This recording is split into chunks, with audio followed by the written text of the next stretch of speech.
नमस्कार, आप देख रहे हैं बिस तक। मैं हूं आपके साथ अरुणिमा द्विवेदी और आज हमारे साथ स्टूडियो में मौजूद है रजत देवगन जी। सर नमस्कार, बहुत स्वागत है आपका बिस तक पर। मार्केट सर डिस्कस करेंगे आज बेसिकली आपके साथ, क्योंकि बाजार में इस समय त्राहिमाम मचा हुआ है। निवेशक परेशान हैं, बाजार में ब्लडबाथ हो रखा है, हर तरफ सिर्फ लाल लाल लाल मारकाट मची हुई है। एफआईआईज जो है वो मूड खराब करके बैठे हुए हैं इस समय।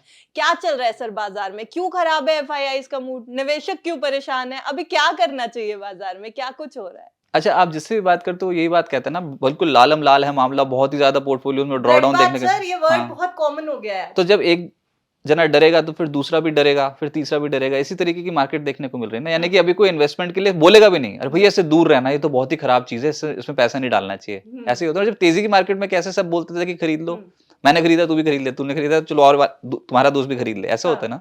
तो एक होता है ग्रीड फैक्टर, एक होता है फियर फैक्टर। इसमें इतना हावी है फियर, डर की जो बिकवाली होती है ना, उसको थामना बहुत मुश्किल होता है। अच्छे अच्छे हिल जाते हैं। और इस बार तो म्यूचुअल फंड्स जिनके सहारे हम टिके हुए थे ना, वो भी उनके भी बड़े बड़े CIOs आके बोलने लग गए हैं कि हाँ, इस बार का जो करेक्शन है वो वाकई बहुत ही स्फीयर करेक्शन देखने को मिला है। अब मैं ना कुछ आंकड़े आपके सामने रखता हूं और उससे आप समझिए कि किस अनुपात में टूटे हैं। तो सबसे पहले तो बाजार इस साल अब तक, ये जो साल चढ़ा है अभी 2025, इसमें निफ्टी 3.5% नीचे है, बैंक निफ्टी 3.9% नीचे है, सेंसेक्स लगभग 3.25% नीचे है। और असल जो खेल हो गया वो है मिड कैप्स में। तो निफ्टी मिड कैप सेलेक्ट जो है वो लगभग 14% से ज्यादा टूट चुका है इस साल। अब अभी तो साल चढ़ा ही है, तो बताओ। और पोर्टफोलियो साफ हो गए। ये मिड कैप्स में जिस तरह की करेक्शन थी ना, ये ले डूबी है सबको इस बार। तो ये 14% इंडेक्स नीचे, सोचो अंदर के कंपोनेंट्स जो होंगे वो टूटेंगे। और ऐसे नहीं तो NSE 500 या फिर निफ्टी मिड कैप सेलेक्ट की बात हो रही है, आप पूरे मार्केट में तो बहुत ज्यादा शेयर है ना, तो उसमें तो 40-40, 50-50% के ड्रॉ डाउन, उससे भी कई ज्यादा। तो तबाही तो मच गई। जो आप त्राहिमाम बोल रहे थे वो तो साफ तौर पे दिखाई दे रहा है। निफ्टी का ट्रैक रिकॉर्ड अगर देखें तो ऑल टाइम हाई लेवल 27 सितंबर 2024 को छुआ था 26,277। और वहां से जो आज 17 फरवरी 2025 जब आपकी हमारी बात हो रही है, तब 22,725 का निचला स्तर छू चुके हैं। यानी कि 3,552 अंक निफ्टी टूट चुका है। ये बैठता है 13.5%। 13.5% हमारा मेन इंडेक्स निफ्टी नीचे है। ठीक है। उसके बाद ऑल टाइम हाई लेवल से निफ्टी मिड कैप सेलेक्ट का जो ट्रैक रिकॉर्ड है वो तो इससे भी खराब ही होगा। तो 16 सितंबर 2025 को ऑल टाइम हाई लगाया था 13,407।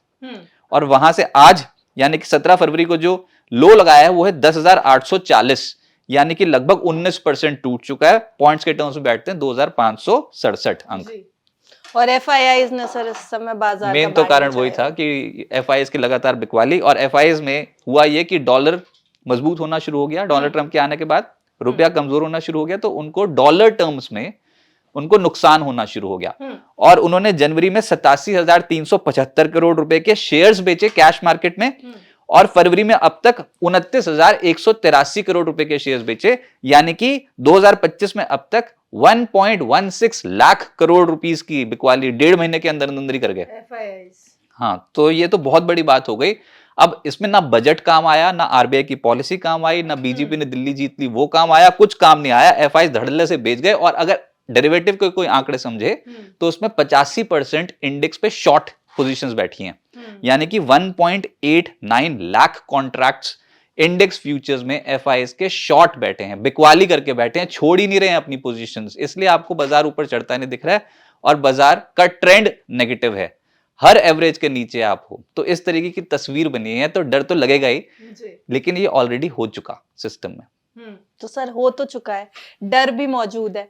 अब बाजार क्या रुख दिखाएगा? बॉटम बनेगा और गिरेंगे? क्या लाएगा सर बाजार अब सामने? तो देखो, जो फंसा हुआ है ना वो हमेशा यही जानना चाहता है, भैया कहां तक टूटोगे, कब तक टूटता है? हाँ, आप रोज ही नीचे। आज भी सब सुबह सुबह खुले थे तो एकदम से धड़ करके नीचे चले गए थे। अब ये चौथा अटेम्प्ट है। ये जो आप 22,800 के लेवल को तोड़ने की कोशिश कर रहे हो, ये 4th अटेम्प्ट हो गया इस बार का। टूट नहीं रहा है ढंग से अभी। यहां पर बार बार जाते हैं नीचे, फिर से खरीदारी आ जाती है। लेकिन अगर आप पी रेशियोज में देखोगे तो निफ्टी 50 का, जो कि लार्ज कैप इंडेक्स से, लार्ज कैप स्टॉक से बना हुआ है निफ्टी 50, उसका मौजूदा पी 20.4 के आसपास चलता है। 5 साल में 22.7 का औसत है और 10 साल में 23.5 का औसत है। यानी कि इतने ज्यादा आप ये अगर होता सपोज करो 26-27, तब तो हम बोलते भी कि आप ओवरबॉट हो और आप धीरे धीरे करके कम हो गए, ये तो पहले ही आप बहुत कम हो गए हो। यहां से आप जितना नीचे जाते जाओगे आप ओवरसोल्ड ही जाते जाओगे। इसलिए मैं कहता हूं हमेशा जब भी आप 200 दिनों की औसत के नीचे रहते हो ना, तब आप बहुत इंडियन मार्केट्स के हिसाब से आप ओवरसोल्ड ही रहते हो। आपका मन वो विश्वास नहीं मानता, क्योंकि आपको हर तरफ हाहाकार ही मचा हुआ दिखाई दे रहा होता है। लेकिन यहां पर आप ओवरसोल्ड हो, अब आप यहां से और जितना नीचे चलते चले जाओगे आप ओवरसोल्ड की टेरिटरी में जाओगे। कब सुधरोगे ये कोई नहीं बता सकता, लेकिन आप ओवरसोल्ड हो। और ऐसी मार्केट को छोड़ना नहीं चाहिए। जब आपको पता है कि इंडिया की ग्रोथ स्टोरी इंटैक्ट है, तो आप क्यों ऐसे वाले लेवल्स को मिस करोगे और फिर आप तेजी वाली मार्केट में घुसने की कोशिश करोगे, फिर चपत लग जाएगी, एफआईएस फिर बेच जाएंगे। म्यूचुअल फंड्स भी धीरे धीरे करके एक्यूमुलेट ही करेंगे ऐसी मार्केट को, अनलेस एंड अनटिल कोई लिक्विडिटी की बहुत प्रॉब्लम ना हो जाए। अब 22,877 ये लेवल्स बहुत इंपॉर्टेंट, टेक्निकली हम बहुत ट्रैक कर रहे हैं 22,877 के लेवल को। उसके नीचे जब जब जाते हैं फिर से एकदम से खरीदारी आती है। चौथा अटेम्प्ट है 22,800 के लेवल को तोड़ने का, नहीं तोड़ पा रहे हैं। ऊपर कब चलेंगे? जब 23,100 के लेवल को तोड़ेंगे तो, क्योंकि वो ना डेरिवेटिव्स में हर बार ये ना 100 पॉइंट्स की स्ट्राइक होती है ना निफ्टी पे, तो 23,000 की स्ट्राइक पे एकदम से जमावड़ा खड़ा हो गया कॉल राइटर्स। फिर 23,100 की स्ट्राइक पे भी कॉल राइटर्स बहुत ज्यादा देखने को मिल रहे हैं। तो ये लेवल्स को दोबारा से रिकॉन्कर करना साइकोलॉजिकली भी और डेरिवेटिव सेटअप के हिसाब से भी बहुत इंपॉर्टेंट है कि 23,000 के लेवल के ऊपर आके टिको पहले, फिर बात करते हैं तेजी की। लेकिन आपका प्रश्न था बॉटम बन गया है कि नहीं? बॉटम बनने का, बॉटम बन सकता गया? नहीं, बन सकता। कोई नहीं कह सकता कि बॉटम एकदम से बनता है कि नहीं, बहुत लंबी प्रोसेस होती है। इस बार तो आपकी गई दो तिमाहियां ऑलरेडी अर्निंग्स डाउनग्रेड के चलते गई हैं, और अगली मेरे को लग रहा है कि अगले 4 या 8 हफ्ते तो मेरे को लग रहा है कि ये बॉटम प्रोसेस में ही निकल जाएंगे। लेकिन यहां से बहुत सिग्निफिकेंट तरीके से नीचे जाओगे वो नहीं दिखता। वो इसलिए नहीं दिखता क्योंकि आप पिटे को और कितना पीटोगे।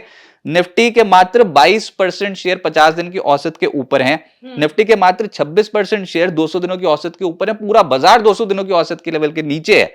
एनएससी 500 के मात्र 7% शेयर ऐसे हैं जो 50 दिन की औसत के ऊपर है, मात्र 7%।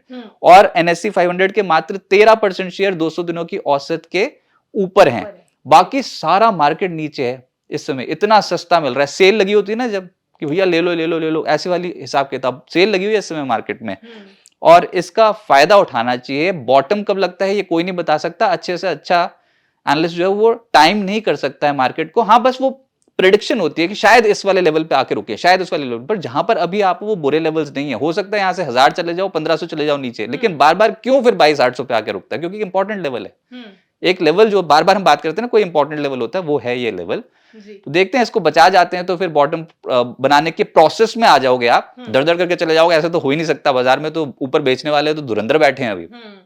लेकिन ये लेवल्स को इतना इजीली नहीं होगा तोड़ना, मेरे को ऐसा लग रहा है। अब देखते हैं 23,000 के लेवल के ऊपर आके मेंटेन कर पाते हैं कि नहीं। सर, लेकिन इस पूरे सिनारियो में सबसे बड़ा सवाल अभी यही है, जैसे हम कह रहे थे कि ये मौका भी हो सकता है, जो ज्यादातर लोग यही सोच रहे हैं, निवेशक भी यही सोच रहे हैं कि अब एग्जैक्टली करें क्या? मौका ढूंढे, बाय करें, क्या करें इस बाजार में? निवेशक क्या करें? बाय करना चाहिए। जैसे मैंने इस वीडियो के शुरू में ही बोला था ना कि अब आप किसी से भी पूछोगे ना, बोलेगा भैया मैं तो हाथ नहीं लगाता। वो तब सलाह मिलती है जब इजी मनी हो जाती है ना। सबको पैसा लगता है कि अभी डाला एटीएम मशीन की तरह निकाल लिया, तब तो सभी शेयर बाजार की तरफ रुख कर लेते हैं। लेकिन असली पैसा यहाँ लगता है जब करेक्शंस आती है ना अच्छी खासी, तब। अब हमने बहुत बार ऐसा देखा, हमने 2008 में देखा, 2020 में देखा, हमने बहुत बहुत करेक्शंस देखी हैं। सबके रीजंस अलग अलग होते हैं। इस बार तो बिल्कुल ही you are caught on wrong foot है, बिल्कुल ही ऑफ गार्ड हो आप। इस बार तो आप क्या सोच के चल रहे थे और क्या हो गया। सितंबर अक्टूबर में कोई हमसे पूछता है इतनी भयानक बिकवाली आएगी तो हम भी मना कर देते, लेकिन आप लगातार 5वें महीने नीचे जा गए हो।